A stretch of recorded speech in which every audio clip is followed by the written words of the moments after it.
What's up, everyone? It's Carter Karels, Texas A&M beat writer for GigEm 247, here outside the gates of Kyle Field after Texas A&M beat Louisiana-Monroe 47-3. You know, I'm doing this new thing this season where I start on the field, I walk to my car, give you my post-game reaction.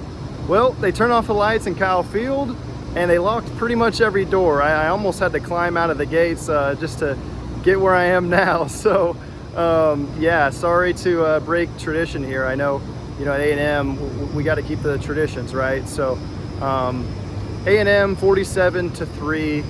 Let's get rolling. Louisiana-Monroe, obviously not a great team. Not somebody that you're going to be bragging about beating, but I thought A&M showed what you wanted them to show today after a really disheartening loss at Miami last week. Pretty good in all three phases. Responded pretty well. I mean, it was a slow start, absolutely. You get a field goal on your first possession.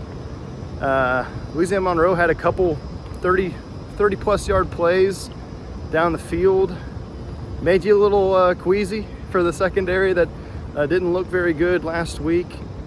But after that moment, after those first couple drives, A&M really settled in and dominated in every phase. I mean, even special teams, you saw Nick Constantino down a punt at the one. You saw Randy Bond 3 of 3, I think, from field goals today, and one from 52 yards, and I think a pretty decent kickoff return from what I remember. But really the biggest winner of the day is probably Connor Wigman. Trying to remember off the top of my head his stats. I think he had 5 incompletions, 337 yards, a touchdown. He had a rushing touchdown of about 19 yards. Walking through Aggie Park now, so if you hear some commotion, you hear some people hooting and hollering, my apologies, a little distracting. But what do we like about Wigman's performance? To me, what I liked was he was quick decision making, accurate. I say accurate. There were a few balls where threw a little bit behind the receiver, right? We've seen a little bit of that this season. I'm about to get run over by a tractor, so these are fun, man. Every now and then there'll be someone that comes up behind me, you get a little nervous, but hey, we keep it rolling. Okay, so we talked about Wigman, right? 7 first possessions, you get a score. 4 touchdowns, 3 field goals.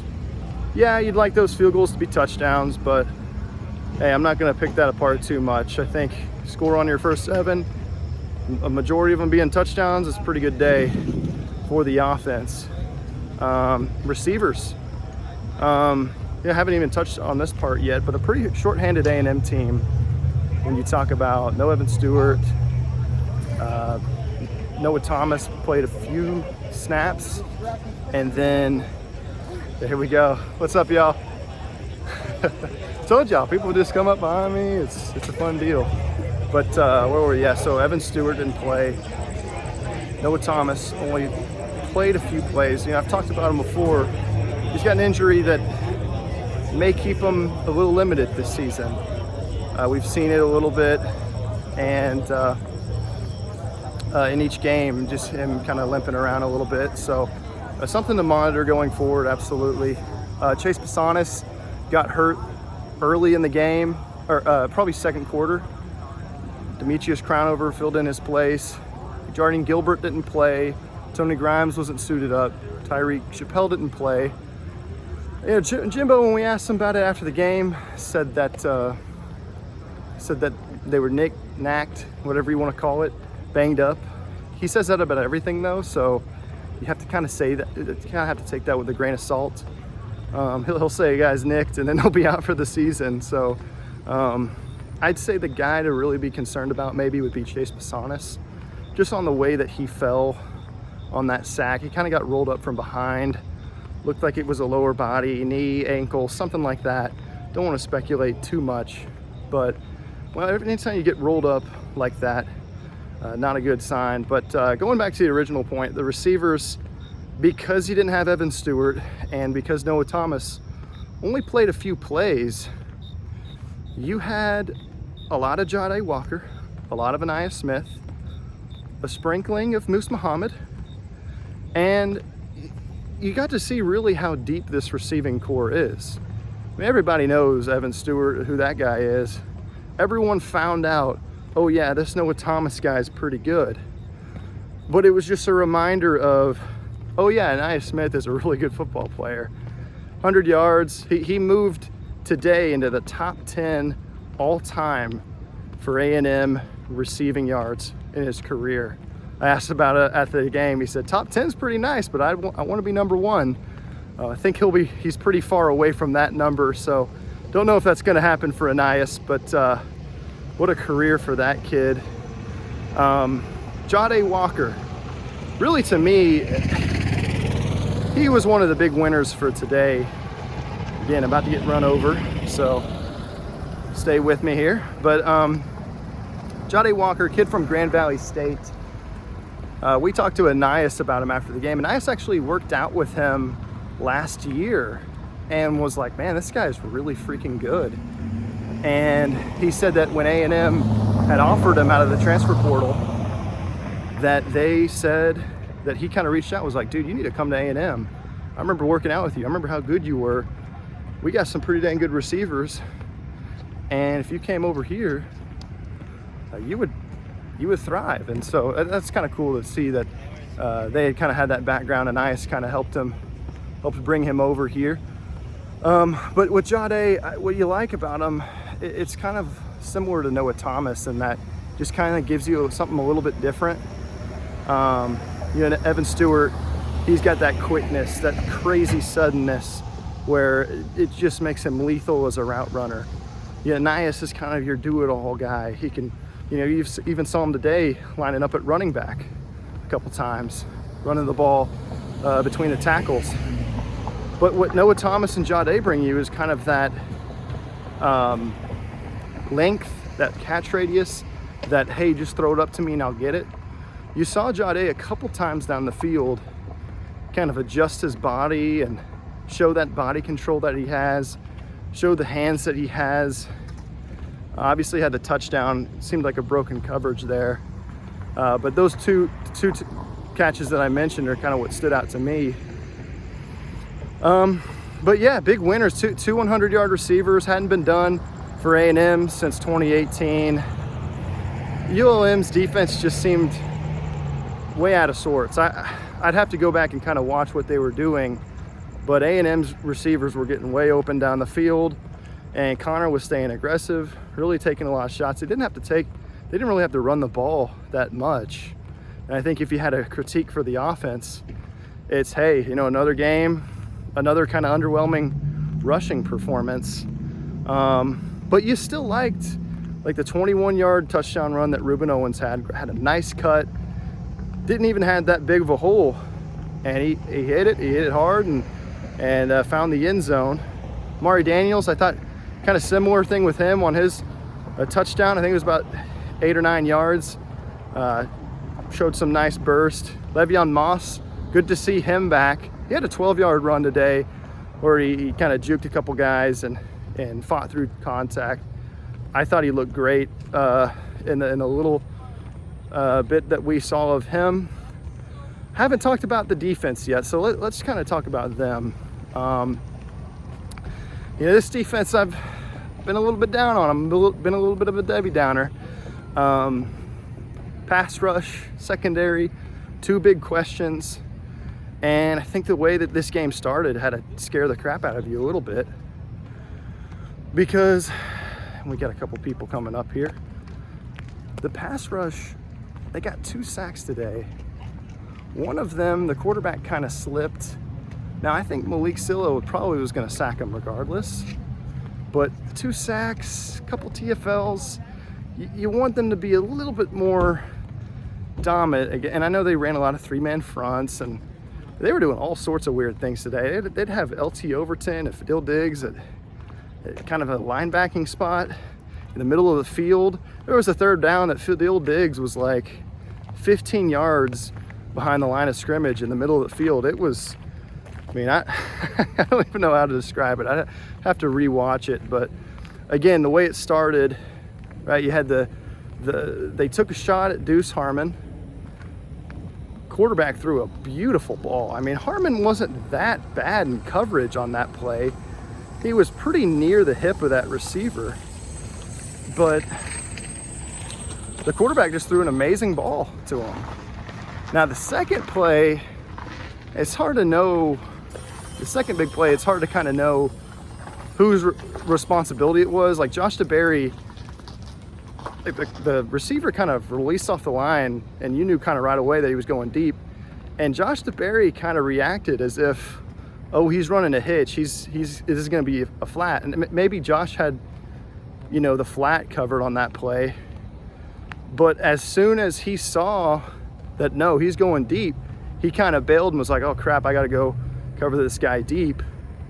And so the quarterback squeezed the ball between the corner and the safety. And then once the guy caught it, Damani missed that tackle. And it was like, gosh, here we go again. Bad coverage, bad tackling. Goodness gracious. 2 30-plus yard plays in the first few drives. But then ever since then, they were phenomenal. I don't think ULM had a single passing yard in the second half. I want to say their starting offense had 9 drives. 6 of them were 3 and outs, including the last 4. So this defense, and stopping the run too. I think by the end, ULM had 127 rushing yards, but almost half of those came in garbage time. When it was starting offense for starting defense, A&M stopped the run, and it came very close to being the 3rd straight game in a row that A&M had held an opponent to under 100 yards rushing, which before this season they hadn't done in 15 games. So that's a good sign. But again, the pass rush, the secondary, you can't take too much away from the game as far as positives go, but you can kind of be a little bit more critical because you're like, man, a couple TFLs, no interceptions, not a lot of pass breakups. So again, as A&M moves forward into SEC play Auburn at home next week, then it's Arkansas, then it's Bama, then it's Tennessee, and then it's the bye week. Today was really informative as far as SEC goes. Just once again, A&M has a chance to turn its season around because the SEC is really down this year. We're watching Arkansas struggle with a pretty mediocre, below average BYU team. We see Mississippi State get their doors blown off against LSU. They looked awful. We saw Auburn last week struggle against California. I think they're doing okay against Samford now, but against Samford. Bama, I think they're the biggest story. I think the final might have been 17-3 against USF. They have zero idea what they're doing at quarterback. Their coordinator situation, especially offensive coordinator, seems like a mess. I don't know if that's a goat behind me or what. There's some animal that's making a noise and distracting a little bit. But anyway, Bama's a mess. Tennessee, I think they're about to lose to Florida, which, Florida wasn't expected to be very good. So there's all these teams on A&M's schedule that aren't looking as good as we thought. And it's not just this week. Again, Mississippi State barely beat Arizona at home. Auburn, I mentioned with Cal. Bama lost to Texas. It's just hasn't looked like a great SEC this year. So to sit here and say A&M is, going to go 7-5 or whatever, this season's over. Like, how many games on the schedule, how many opponents are for sure beating A&M. I think you can maybe point to a couple. Like LSU, I still think they're the bet to win the West. And on the road, I'm still in kind of believe it when I see it mode with A&M. But like Arkansas, I don't know, Bama at home, Ole Miss, South Carolina, like you kind of go down the line and say, man, these are all winnable. But again, A&M hasn't shown you anything on the road yet. They haven't, this is ULM. They still got to prove something. Auburn obviously is a big opportunity for them to kind of continue to inspire that confidence. And then it's Arkansas, and you win those couple games, you're 4-1 going into Bama, and you have a real chance to turn your season around in short order. So that's about it for me today. 47-3 A&M. Again, my bad for not starting in the stadium, and it was fun seeing all the people coming up behind me and making all that ruckus. So hopefully my thoughts were what do you call it, intelligible or not awkward. I don't know how I call it, but it was kind of a fun walk this time compared to the others. So anyways, guys, appreciate it. 47-3 Texas A&M, 2-1 on the season. I'll see you guys next week here at Kyle Field. Thanks.